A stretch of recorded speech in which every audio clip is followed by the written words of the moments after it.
João Wesley, A Tocha Tirada do Fogo, 1703-1791.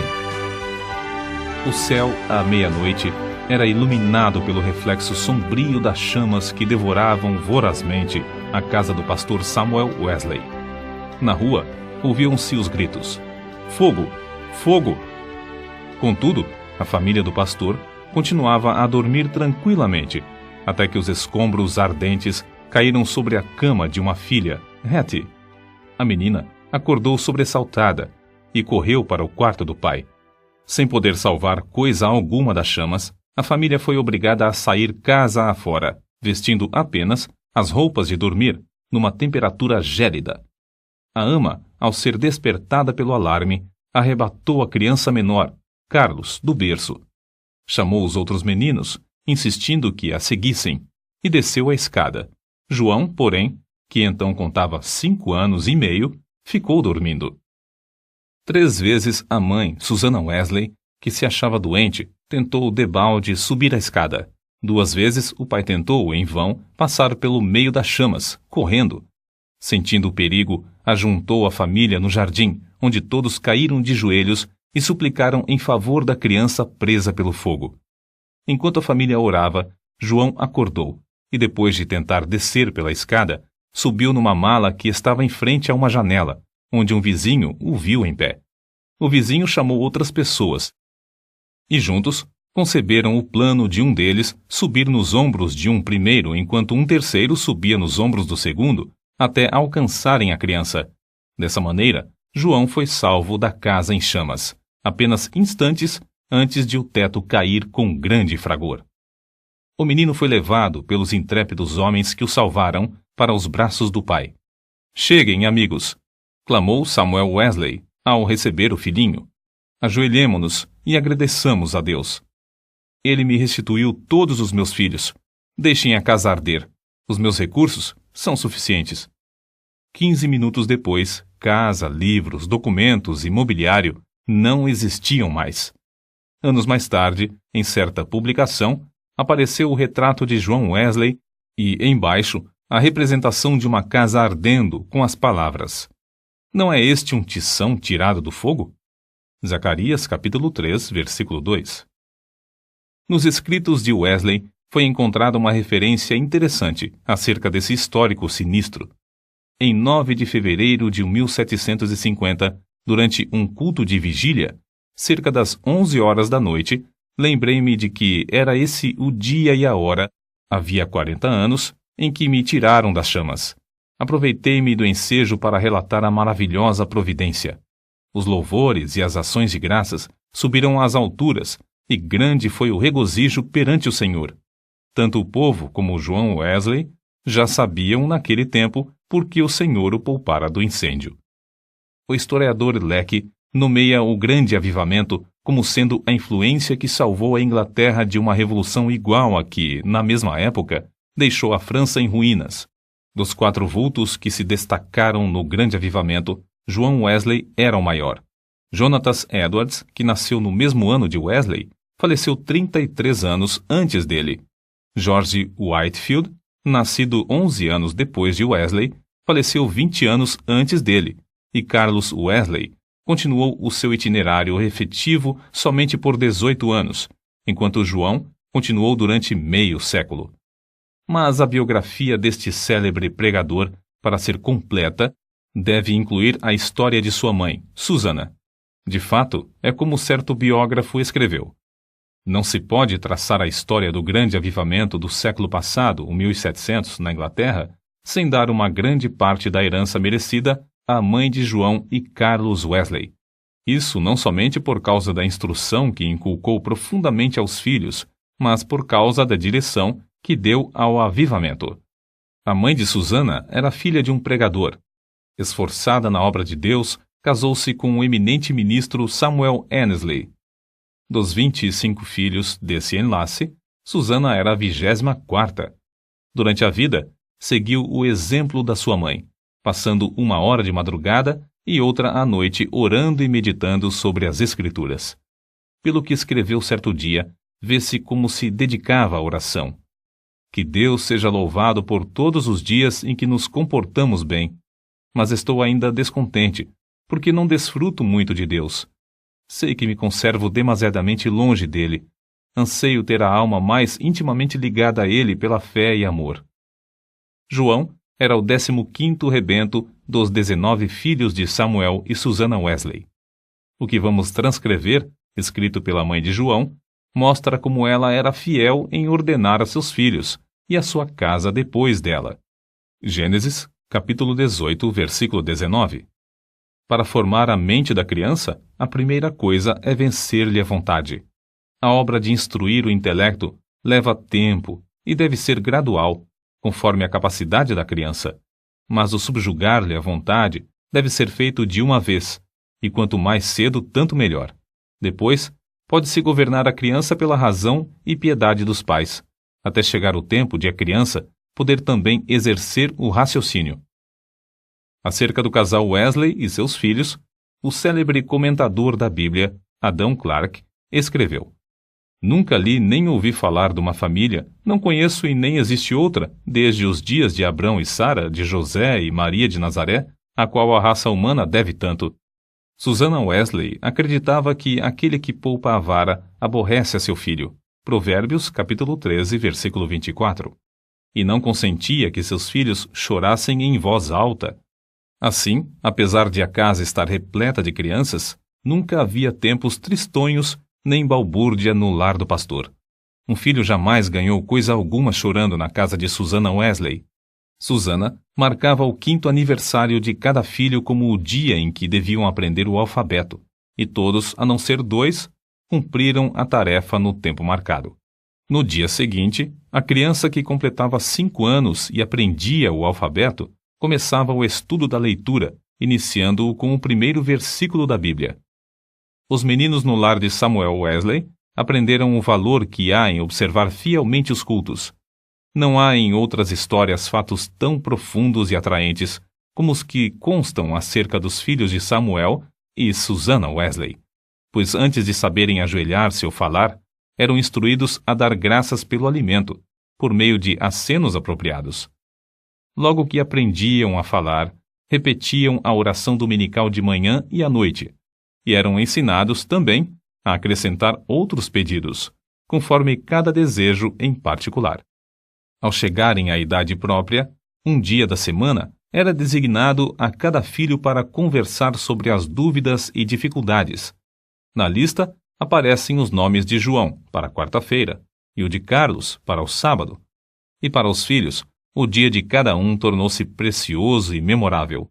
É comovente ler o que João Wesley, 20 anos depois de sair da casa paterna, disse à sua mãe: Em muitas coisas, a senhora tem intercedido por mim e tem prevalecido. Quem sabe se agora também, na intercessão para que eu renuncie inteiramente ao mundo, terá bom êxito. Sem dúvida, será tão eficaz para corrigir o meu coração como era, então, para formar o meu caráter. Depois do espetacular livramento de João do incêndio, sua mãe, profundamente convencida de que Deus tinha grandes planos para seu filho, resolveu firmemente criá-lo para servir e ser útil na obra de Cristo. Susannah escreveu estas palavras nas suas meditações particulares: Senhor, esforçar-me-ei mais definitivamente em prol desta criança, a qual salvaste tão misericordiosamente. Procurarei transmitir-lhe fielmente ao coração os princípios da tua religião e virtude. Senhor, dá-me a graça necessária para fazer isso sincera e sabiamente, e abençoa os meus esforços com grande êxito. Ela era tão fiel em cumprir sua resolução que João foi admitido a participar da ceia do Senhor com a idade de 8 anos. Nunca se omitia o culto doméstico da programação do dia no lar de Samuel Wesley. Fosse qual fosse a ocupação dos membros da família ou dos criados, todos se reuniam para adorar a Deus. Na ausência do marido, Susannah, com o coração aceso pelo fogo dos céus, dirigia os cultos. Conta-se que, certa vez, quando ele prolongou a ausência mais do que de costume, 30 a 40 pessoas assistiram aos cultos no lar dos Wesley, e a fome pela palavra de Deus aumentou a ponto de a casa ficar repleta de vizinhos.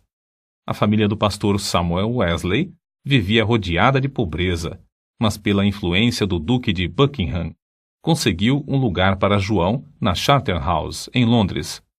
Assim, o menino, antes de completar 11 anos, deixou a atmosfera fragrante de oração ardente para enfrentar as porfias de uma escola pública. Contudo, não cedeu ao ambiente de pecado de que estava rodeado. Conservava também as suas forças físicas, obedecendo fielmente ao conselho de seu pai, que corresse 3 vezes de madrugada ao redor do grande jardim da Charterhouse.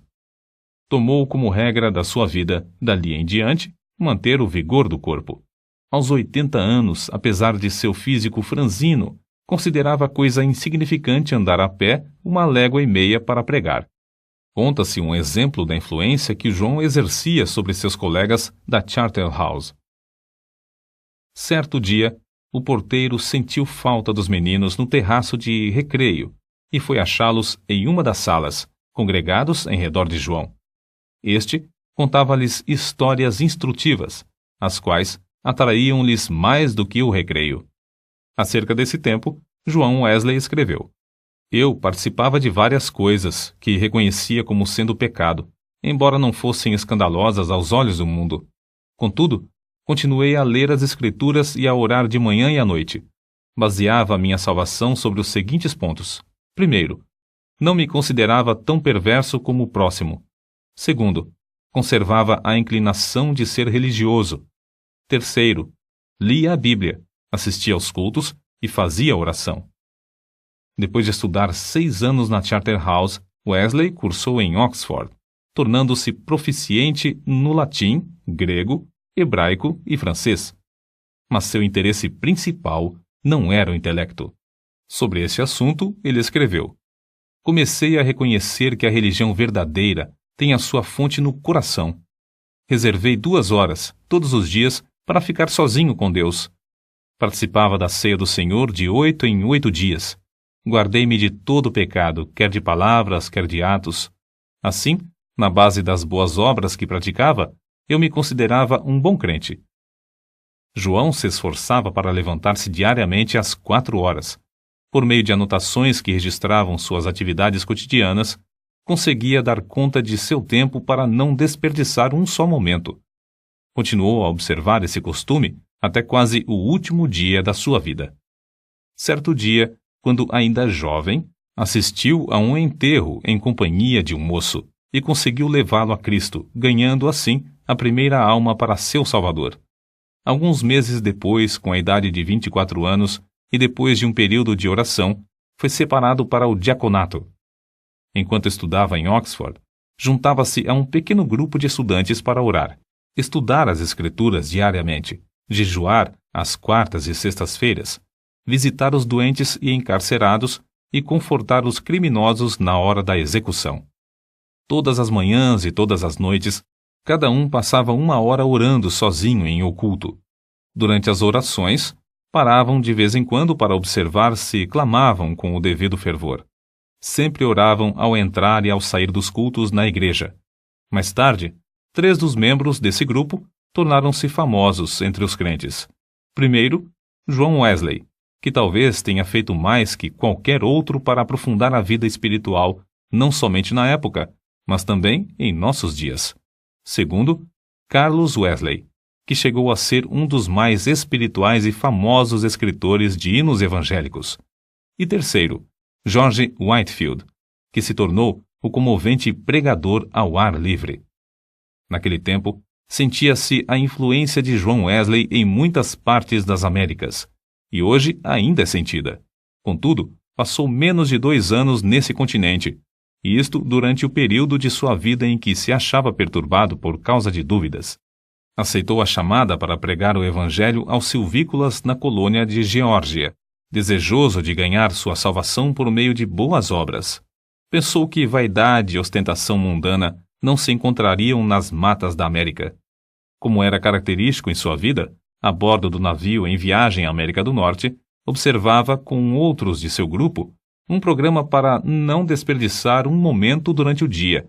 Levantava-se às 4 da manhã e deitava-se depois das 21 horas. As primeiras 3 horas do dia eram dedicadas à oração e ao estudo das Escrituras. Depois de cumprir tudo o que estava indicado no programa do dia, o cansaço era tanto que, não obstante o bramido do mar e o balanço do navio, dormiam sem perturbação, deitados sobre um cobertor estendido no convés. Na Geórgia, a população inteira afluía à igreja para ouvir a sua pregação. A influência de seus sermões foi tal que, depois de 10 dias, uma sala de baile ficou quase inteiramente abandonada, enquanto a igreja se enchia de pessoas que oravam e eram salvas. Whitefield, que desembarcou na Geórgia alguns meses depois de Wesley voltar à Inglaterra, assim descreveu o que viu. O êxito de João Wesley na América é indizível. Seu nome é precioso entre o povo, onde lançou os alicerces que nem os homens nem os demônios podem abalar. Oh, que eu possa segui-lo como ele seguiu a Cristo! Porém, a Wesley faltava uma coisa muito importante, conforme se vê pelos acontecimentos que o levaram a sair da Geórgia, como ele mesmo escreveu. Faz 2 anos e quase 4 meses que deixei a minha terra natal para pregar Cristo aos índios da Geórgia. Entretanto, o que cheguei eu a saber? Ora, vim a saber o que eu menos esperava. Fui à América para converter outros, mas nunca fora realmente convertido a Deus. Depois de voltar à Inglaterra, João Wesley começou a servir a Deus com a fé de um filho e não mais com a fé de um simples servo. Acerca desse assunto, eis o que ele escreveu. Não reconhecia que esta fé era dada instantaneamente, que o homem podia sair das trevas para a luz imediatamente, do pecado e da miséria para a justiça e gozo do Espírito Santo. Examinei de novo as Escrituras sobre este ponto, especialmente Atos dos Apóstolos. Fiquei grandemente surpreendido ao ver quase que somente conversões instantâneas, quase nenhuma tão demorada como a de Saulo de Tarso.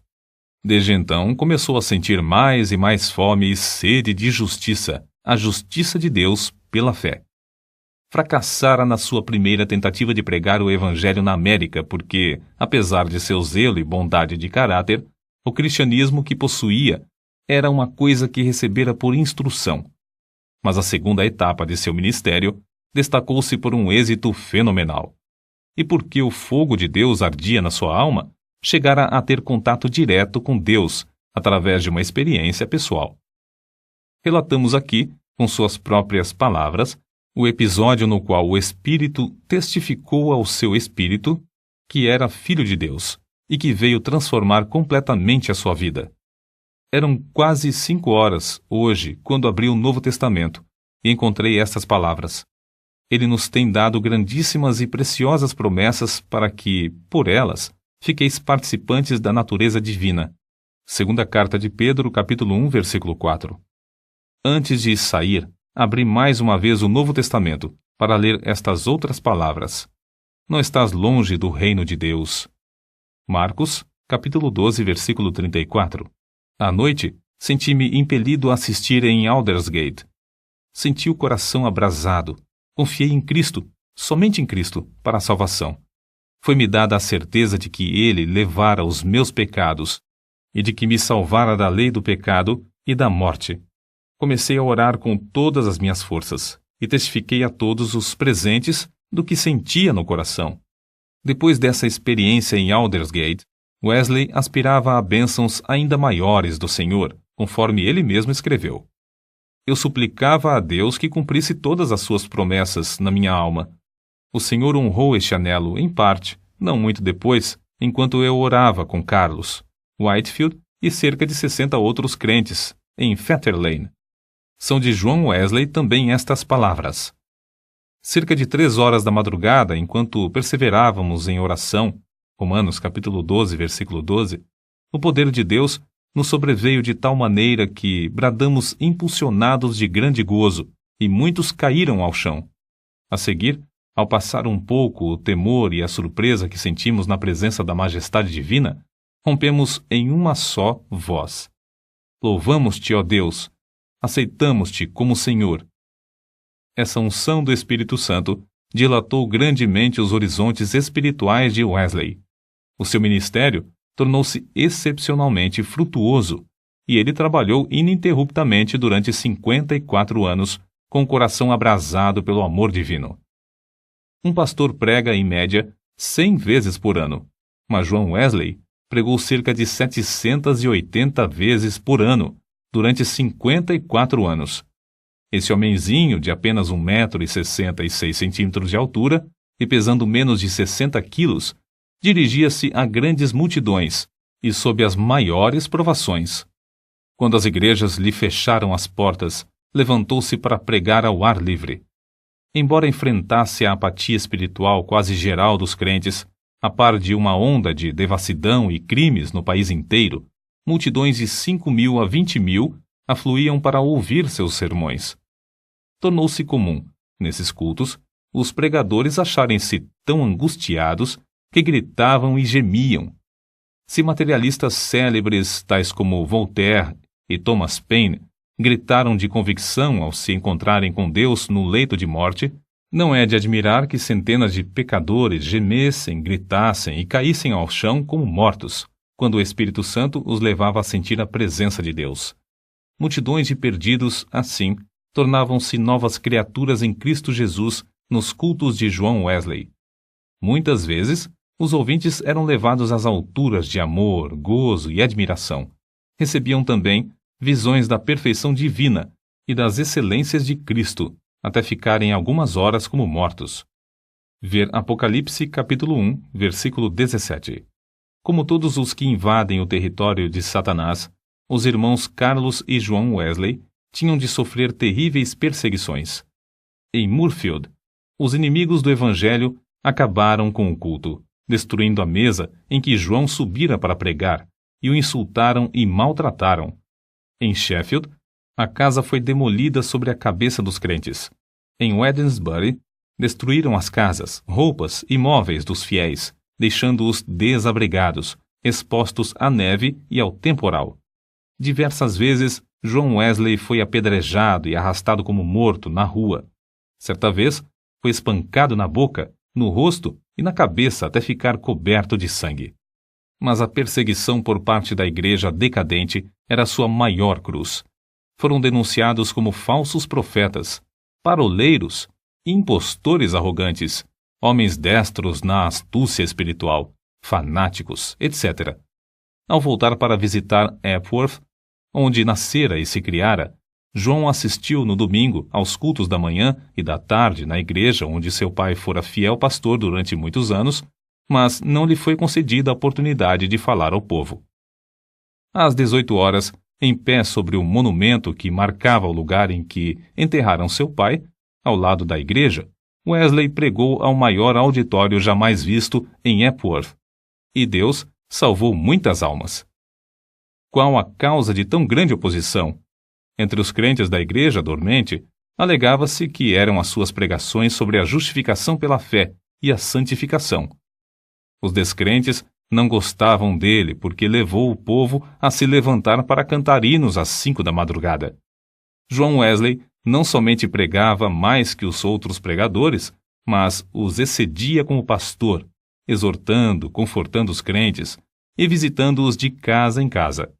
Nas suas viagens, andava tanto a cavalo como a pé, ora em dias ensolarados, ora sob chuvas, ora em temporais de neve. Durante os 54 anos do seu ministério, andou, em média, mais de 7.000 quilômetros por ano para alcançar os pontos de pregação. Esse homenzinho que andava tantos quilômetros ainda tinha tempo para a vida literária. Leu não menos de 1.200 tomos, a maior parte enquanto andava a cavalo. Escreveu uma gramática hebraica, outra de latim e ainda outras de francês e inglês. Serviu durante muitos anos como redator de um jornal de 56 páginas. O dicionário completo que compilou da língua inglesa era muito popular, e seu comentário sobre o Novo Testamento ainda tem grande circulação. Revisou e republicou uma biblioteca de 50 volumes, reduzindo-a para 30 volumes. O livro que escreveu sobre a filosofia natural teve grande aceitação entre o ministério. Compilou uma obra de 4 volumes sobre a história da Igreja. Escreveu e publicou um livro sobre a história de Roma e outro sobre a da Inglaterra. preparou e publicou 3 volumes sobre medicina e 6 sobre música para os cultos. Depois de sua experiência em Fetter Lane, ele e seu irmão Carlos escreveram e publicaram 54 inários.